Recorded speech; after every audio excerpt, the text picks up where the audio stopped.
Hi there! Thank you so much for joining me. This is Julie DiMatteo from thepaperpixie.com, and I'm an independent Stampin' Up! Demonstrator in the US. And in this video tutorial, I'm going to show you how to make this really cute diagonal hinged lid box. And inside of it, it's sized to fit one of the Bath & Body Works Pocket Back hand sanitizers. The finished dimensions of the box are 1 3/4 by 2 3/4 by 1. It's a really sweet box. I love how this lid works, and I'm excited to show it to you today. So let me show you how easy this is to make. We're first going to start with a piece of Grapefruit Grove cardstock that measures 3 3/4 by 4 3/4, and I'm going to score this on all 4 sides at 1 inch. This will be our piece for the box base, and then I have a piece of the Share What You Love Specialty Designer Series paper, and this piece measures 3 3/4 by 4 13/16, which is just 1/16 larger than 4 3/4. We're going to do the same thing and score this piece on all 4 sides at 1 inch. Okay, we're going to start with the box base. Let me bring in a template for you. I'm going to first fold and burnish on all the score lines. Okay, then I'm going to come in on the short side and cut up the vertical score lines, stopping at the first horizontal score line. We're going to do that on both vertical score lines. And then I'm going to come in and notch those pieces to create tabs.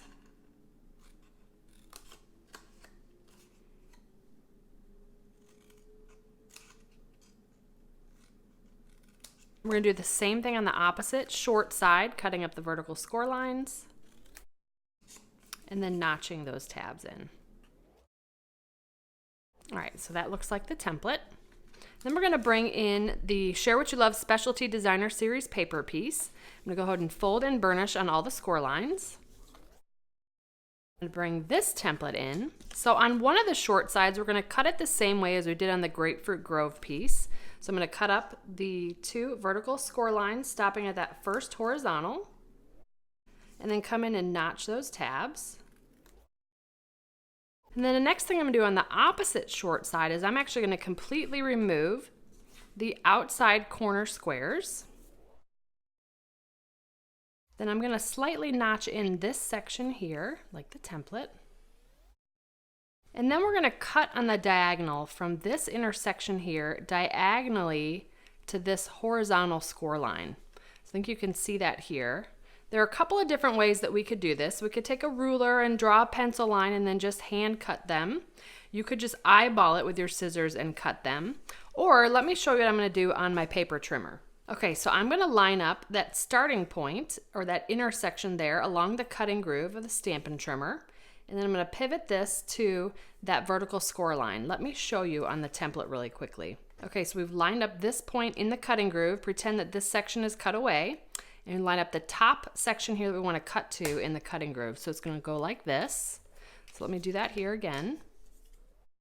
And I like to cut down from here to this section because you'll feel that trimmer blade will loosen up right when it hits this intersection. But I'm just going to take my time until I feel that kind of loosen up there. And now we've cut that one piece at the diagonal. We're going to do the same thing on the opposite side, just in an opposite direction. So this direction. And again, move my cutting blade up. And then we'll slice down. Like so. It almost looks like an airplane or a spaceship shape. So there we are. Our piece now looks like the template. So now it's time to put the lid and the base together. So the first thing I'm going to do is I'm going to start on one side of the Grapefruit Grove base, and I'm going to apply glue to one of the tabs, and we're going to line up this score line with this cut edge to form the corner of our box. I like to use the liquid glue because it gives us a little bit of wiggle room to get that right lined up where we want it to be. And I'll do the opposite tab in the same manner.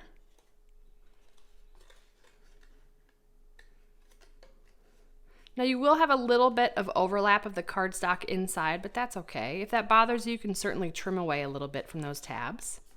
Then before I adhere this opposite side, I'm actually going to adhere this piece. Let me move these tabs out of the way. So I'm going to apply glue to this tab here, and we're going to glue it to this opposite side of the box base. I'm just going to lay that in place and then come in and center it from both sides. Pick up the piece and line everything up. Lining up to that score line here, making sure this edge is not covering the score line down here. And now we can finish gluing the box base together. So I'm just going to do one tab at a time.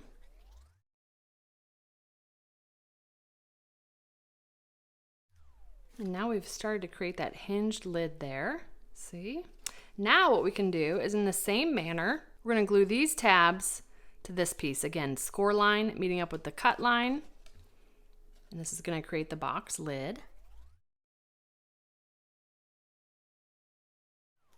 And there we go. Now that extra 1/16 of an inch that we added to the length of this lid just ensures that this is going to have a nice fit.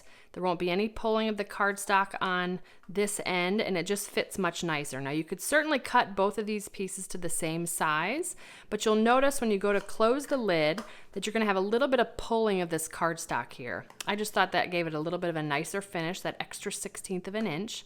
But look how cute that box is. All right, I'm gonna go ahead and put the hand sanitizer in the box. You could put all kinds of things in here, treats, gifts, tea lights, you know, different things like that. It doesn't have to be hand sanitizer. And let's go ahead and decorate this. I'm gonna take the Whisper White 5/8 of an inch flax ribbon, and we're just gonna tie a knot around the box.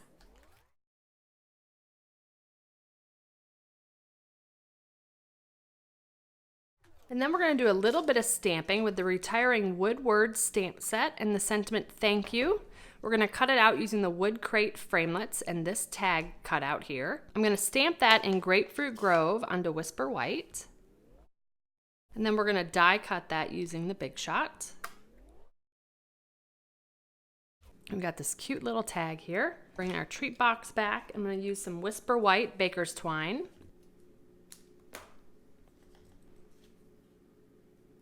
And I'm just going to tie that around the flax ribbon knot.